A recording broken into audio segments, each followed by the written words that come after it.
मित्रों, जय श्री राम। मित्रों, मेरा जन्म मई 1981 में हुआ था और मैंने 1995 में हाई स्कूल के परीक्षा पास की और 1997 में मैंने इंटर किया और सन 2000 में मैंने बीए किया, जिसमें मैंने पॉलिटिकल साइंस और इकोनॉमिक्स से बीए किया। और उसके बाद दोस्तों 2001 से लेकर अब तक मैं योग करती हूँ और 2001 से लेकर 2004 तक मैंने बहुत सारी बुकें पढ़ी, बहुत सारी किताबें। ऐसा समझिए कि शायद कोई ऐसा फील्ड बचा हो जिस फील्ड की मैंने किताबें ना पढ़ी हों, तरह तरह की पढ़ी। तो उसमें जो मुझे अच्छा लगा और जो अपने हिसाब से मुझे अपने जीवन में अमल करने लायक मिला, उसको मैंने अमल किया। तो दोस्तों, मैंने ओशो की भी बहुत सारी बुकें पढ़ी हैं, लगभग बहुत सारी, और भी बहुत सारे लेखकों की बुकें पढ़ी हैं और जो उनसे मुझे मिलता गया मैं सीखती गई। कहते हैं सीखने की कोई उम्र नहीं होती, तो उन किताबों से जो मुझे ज्ञान मिला मैं पढ़ती गई। और उसके बाद सन 2002 से मैंने कुछ और भी विद्याएं सीखीं, तो जिसमें से कि कुछ तांत्रिक विद्याएं भी मैंने सीखीं और जो मेरे लिए अवेलेबल था, क्योंकि तांत्रिक क्रियाएं अधिकांशतः शमशान में होती हैं, तो वहाँ जाना मेरा अवेलेबल नहीं था, तो उस तरह की क्रियाएं मैंने नहीं सीखी जो मेरे लिए अवेलेबल थी घर पर। जैसे कि सूर्य ग्रहण और चंद्र ग्रहण पर जो साधनाएं की जाती हैं वो सारी मैं करती रही और उससे मैंने बहुत सारे तंत्र मंत्र यंत्र सब कुछ करती रही, सब कुछ सीखा मैंने। ऐसा बताया नहीं कि सारी विद्याएं सीखी। उसके बाद मैंने योग भी सीखा और इस पे महत्वपूर्ण भूमिका निभाया शिव सर्वोदय किताब ने। उस पर मैंने अमल किया और मैंने तत्व विज्ञान भी सीखा। जैसा कि आप सभी जानते हैं कि हमारा शरीर 5 तत्वों से मिलकर बना है। उन 5 तत्वों का मैंने गहन अध्ययन किया और जो भी मुझे समझ में आया वो मैं करती गई।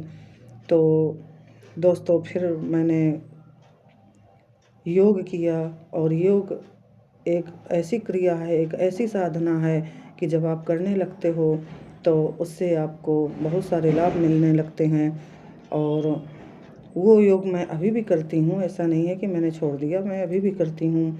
तो दोस्तों, मेरा ये बताने का मतलब था कि जब आप योग क्रिया करते हैं तो कुछ आपके पास अलौकिक शक्तियाँ आ जाती हैं। तो मेरे पास भी कुछ ऐसी शक्तियाँ हैं जो एक आम इंसान नहीं प्राप्त कर सकता है। तो जैसे कि मेरा सिक्स सेंस जागृत है और मेरी कुंडलनी भी जागृत है। तो ये ऐसे ही नहीं जागृत होता है दोस्तों, इसके लिए बहुत योग करना पड़ता है। छोटे मोटे और साल 2 साल के योग से इतना लाभ नहीं मिलता है, इसके लिए निरंतर कार्य करने की आवश्यकता होती है। और मित्रों, ये सब करने से मुझे काफ़ी लाभ मिले हैं और मैंने जो ये स्वर विज्ञान सीखा है, चंद्र नाड़ी, सूर्य नाड़ी इस पे होती हैं, इस पर मैंने काफ़ी योग किया और इस पर मुझे काफ़ी लाभ भी मिला। और जैसे कि आप सभी जानते हैं कि एक स्वस्थ मनुष्य का 16 अंगुल प्रमाण होता है और 1 अंगुल आने पर जब आप शून्य हो जाते हैं, शून्य पर पहुंच जाते हैं, वहाँ पर तो सीधे सीधे समाधि होती है। तो दोस्तों, 16 अंगुल से 1 अंगुल लाना बहुत बड़ा काम है, बड़े बड़े ऋषि मुनि नहीं कर पाते हैं और जिन्होंने किया उन्होंने तो फिर लास्ट में शून्य पे आकर समाधि ही ले ली है।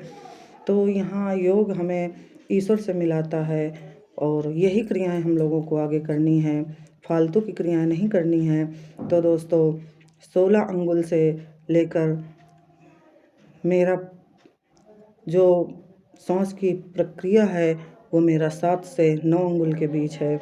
और इतना लाना बहुत मुश्किल काम है, जल्दी नहीं कोई कर सकता। लेकिन हाँ, मुझसे भी योगी बड़े बड़े पड़े हैं। बहुत सारे ऋषि मुनियों ने तो बताया मैंने कि एक पर आकर 0 होकर समाधि ले ली है। ये प्रक्रिया निरंतर करने पर मिलती है। तो दोस्तों, जब आप इस तरह अपने आप को जागृत कर लेते हैं तो आपको बहुत सारी चीज़ें प्राप्त हो जाती हैं जो एक आम लोगों को नहीं मिल सकती हैं। और इनसे आप ये सब पता कर सकते हैं कि आप नेगेटिव और पॉजिटिव में अंतर समझ सकते हैं। और जो कि मुझे शक्तियाँ प्राप्त हैं उससे मुझे पता चल जाता है। इसीलिए मेरी मित्र मंडली कम है दोस्तों, क्योंकि मैं सामने वाले का चेहरा 1 मिनट देखकर बता सकती हूँ कि ये मेरे बारे में पॉजिटिव थिंकिंग रखता है या नेगेटिव। और जब मुझे मालूम होता है कि ये मेरे बारे में नेगेटिव थिंकिंग रखता है तो मैं उससे पीछे हट जाती हूँ। इसीलिए लोगों से मेरी कम बनती है और अधिकांश लोग मुझे ऐसे ही मिलते हैं जो पॉजिटिव थिंकिंग नहीं रखते और मेरा रिश्ता टूट जाता है। तो बस मेरी यही प्रक्रिया। और दोस्तों, मैं और भी कुछ बताना चाहती हूँ कि जब आप अपनी कुंडलिनी जागृत कर लेते हैं और आप अपनी सांस की गति कम कर लेते हैं तो इससे आप भविष्य में होने वाली घटनाओं का आपको पूर्वाभास हो जाता है। तो दोस्तों, ये भी लाभ मिलता है और ऐसा भी मुझे होता है। मुझे पता होता है कि अब मेरे साथ कोई घटना घटने वाली है। तो दोस्तों, इस तरह की बातें हैं। और सन 2006 में मेरी शादी हुई और मेरे पति, शुरू में मैंने नहीं बताया क्योंकि किसी को भी नहीं ये होता कि पता नहीं लोग हमें समझेंगे कि नहीं। तो मैंने जब भी कोई बात पड़ती मैं अपने पति को आगे से ही आगाह कर देती और धीरे धीरे उन्हें एहसास हो गया।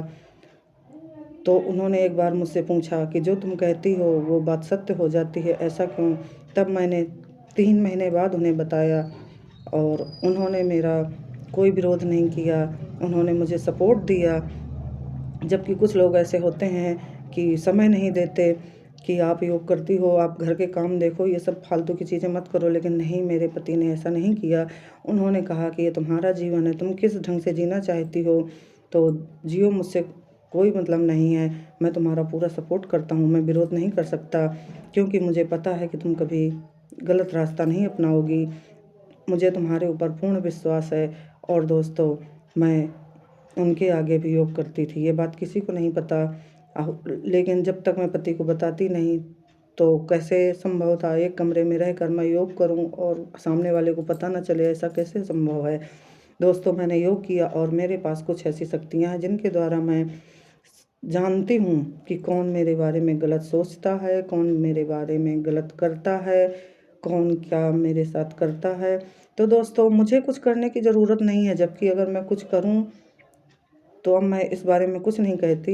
वो तो आप कहीं भी किसी से भी पता कर सकते हैं कि जिसकी कुंडलिनी जागृत हो और जिसका श्वास की गति 7 से 9 हो, उसके पास क्या पावर होगी। तो दोस्तों, वो मुझे अपने मुंह से बताने की ज़रूरत नहीं है। मैं किसी का अनभला नहीं करती, कुछ भी नहीं करती किसी के साथ। लेकिन हाँ, मेरे पास वो पावर है कि मैं किसी का कुछ नहीं करूँगी, उसके बाद भी आप मेरा एक बाल भी बांका नहीं कर सकते। अगर किसी ने किया है तो आप उसकी हिस्ट्री देख लीजिए। अनजाने में लोगों ने किया है, लोगों को पता नहीं था मेरे बारे में और एक आम औरत समझकर कुछ लोगों ने मेरा विरोध किया, मेरे साथ बहुत गलत किया। तो दोस्तों, आप उनका पूरा जीवन देख लीजिए। अगर किसी ने मेरा 1 रुपए का हक खाया है तो उसका लाखों में गया है। जिसने मेरा एक छल्ला भी लिया है उसका सब कुछ चला गया। लोगों ने अपना पूरा पूरा जीवन खराब कर लिया मेरे चक्कर में, कुछ नहीं बचा, सब शून्य हो गए। और जबकि मैंने कुछ नहीं किया। हाँ दोस्तों, मैंने कुछ किसी के साथ गलत नहीं किया, क्योंकि ये कुछ विद्याएं ऐसी होती हैं कि जिनको निजी स्वार्थ के लिए आप इस्तेमाल नहीं कर सकते। अगर आप निजी स्वार्थ के लिए किसी का गलत इस्तेमाल करते हो तो उससे आपको हानि होगी। और मैं यहाँ संसार में अपने आप को मोक्ष के लिए प्रयास करती हूँ, ना कि किसी का अहित करने के लिए। मुझसे जो होता है अपनी समझ से मैं किसी के साथ गलत नहीं करती। हाँ, लेकिन मेरे साथ जो गलत करता है मैं उसके साथ भी गलत नहीं करती, मैं केवल पीछे हट जाती हूँ, उससे अपना रिश्ता संकुचित कर लेती हूँ। और यही लोगों को समझ में आता है कि ये बहुत घमंडी है, जबकि ऐसा नहीं है दोस्तों, मैं घमंडी नहीं हूँ। बस मुझे पता होता है, मैंने बताया ना कि मुझे मालूम होता है कि आप मेरे बारे में नेगेटिव सोच रहे हैं या पॉजिटिव। और जब आपको मालूम, मेरी जगह आप भी होंगे, अगर आपको मालूम हो कि मैं आपके बारे में नेगेटिव सोचती हूँ तो आप मुझसे मतलब नहीं रखोगे। यही हाल दोस्तों मेरा है। जब मुझे पता होता है कि सामने वाला नेगेटिव सोच रहा है, मेरा भला नहीं चाहता, तो मैं उससे कैसे ज़्यादा घुलूँ मिलूँ, कैसे उससे ज़्यादा मतलब रखूँ। तो बस यही हाल दोस्तों है कि मेरी मित्र मंडली कम है और मुझसे लोग चिढ़ते हैं। तो दोस्तों मैं बस यही आपको बताना चाहती थी कि मैंने किसी के साथ कुछ गलत नहीं किया, लेकिन जिसने भी मेरा गलत करने की कोशिश की है उसका स्वतः ही गलत हो जाता है। और दोस्तों मैंने अभी बहुत कुछ नहीं बताया, बहुत चीज़ें मेरे दिल में हैं, मैं बताना नहीं चाहती थी, फेसबुक में ये सब नहीं डालना चाहती थी, लेकिन लोगों मेरे पीछे पड़ के अपना पूरा जीवन खराब कर लिए। अब ये एक देवी जी के बारे में मैं आपको बताना चाहती हूँ। वो अनजाने में मेरा इतना अहित करने की कोशिश की, उन्होंने मुझे मारने की कोशिश की दोस्तों। अब मैंने बताया ना कि मेरे इतनी अंदर पावर है कि मुझे पता चल जाता है। तो दोस्तों उन्होंने मुझे पनीर में एक ऐसा पदार्थ मिलाकर खिलाने की कोशिश की कि जिससे किसी को पता भी ना चले और मेरी मौत हो जाए। दोस्तों वो मेरा सिक्स सेंस ही ऐसा है कि मुझे पता चल जाता है और मैं वो नहीं खाती। और दोस्तों मुझे ये बात भी नहीं कहनी चाहिए, जब आप लोग सोचिए कि जब जिसको सुनकर ये सब बुरा लगेगा, मैं जानती हूँ कि बहुत लोगों को बुरा लगेगा, तो जब आपको ये सब सुन के बुरा लगेगा तो एक बार अपने आप को मेरी जगह रख कर सोचिए कि जब मेरे साथ लोग ऐसा करते हैं तो मुझे बुरा नहीं लगता, लेकिन फिर भी मैं सब टाल जाती हूँ। मैं तब भी किसी के साथ गलत नहीं करती, क्योंकि मुझे पता है कि यूनिवर्स आपके साथ गलत करेगा। क्योंकि जिसने भी मुझे किसी भी तरह का नुकसान पहुंचाने की कोशिश करेगा तो यूनिवर्स अपने आप उसको सज़ा देगा, कि क्योंकि वो मेरे पास पावर है। और दोस्तों एक लोगों ने तो वही देवी जी हैं जो जिन्होंने हद कर दी कि मेरे बच्चों को अपने शरीर के विभिन्न प्रकार की गंदगी की चीज़ें खिलाने की कोशिश की। और दोस्तों ये बहुत गलत बात है, और फिर एक बार नहीं किया, उन्होंने ये प्रयास बहुत बार किया। और दोस्तों वो सारी चीज़ें मैं ईश्वर का नाम लेकर बाहर डाल देती हूँ और गौ माता खाती हैं। और अब सोचिए कि आपका भला कैसे होगा। वो जो गंदगी आप मेरे बच्चों को खिलाने की कोशिश करती हैं, अपने ऊपर से उतार कर अपने विभिन्न प्रकार के गंदगी, अब मैं क्या बताऊं कि मुझे कहना नहीं चाहिए, उस तरह की गंदगी आप खाने में मिलाकर मेरे बच्चों को खिलाने की कोशिश की। और उसके बाद में फिर वो देवी जी कोशिश करती हैं जानने की कि मैंने ये सब किया तो इनके ऊपर असर क्यों नहीं हुआ। तो देवी जी ये आपकी बहुत बड़ी भूल है, मैं जब तक ज़िंदा हूँ आप मेरे बच्चों का बाल विवाह का नहीं कर सकती, ये बात आप समझ लीजिए। और जितना ही आप मेरा अहित करेंगी उतना ही आपका यूनिवर्स अहित करेगा, आप आगे नहीं बढ़ सकती। जैसे जैसे आप मेरे बारे में गलत करती जाएंगी वैसे वैसे आपके साथ गलत होता जाएगा, क्योंकि वो मेरे पास अपने आप वो पावर है कि वो यूनिवर्स आपको कहीं का नहीं छोड़ेगा। लेकिन वो देवी जी के समझ में नहीं आता है, मेरा अहित करते करते उन्होंने अपना पूरा जीवन खराब कर लिया और साथ में अपने बच्चों का भी जीवन खराब कर रही हैं। उनके बच्चे का भी बहुत अहित हो रहा है, लेकिन जबकि मैंने कुछ नहीं किया और मेरे पावर होते हुए मैं किसी के साथ कुछ गलत नहीं करती, क्योंकि मुझे पता है कि मेरा बदला यूनिवर्स लेता है। तो बस मैं इतना ही कहना चाहूँगी कि अगर आप लोग मेरा भला नहीं कर सकते तो मुझे नुकसान पहुँचाने की कोशिश मत कीजिए। अगर आप मुझे नुकसान पहुँचाने की कोशिश करेंगे तो एक आम औरत आप मुझे मत समझिए। मैं आम औरत हूँ वो तो ठीक है, लेकिन कुछ ऐसी पावर है मेरे अंदर जिससे आपका पूरा जीवन नर्क हो जाएगा, जबकि मैं कुछ नहीं करती। अगर मैं कुछ करूँ तो आपका तो पूर्ण विनाश हो जाएगा। तो बस मैं दोस्तों इतना ही चाहती हूँ। जय श्री राम।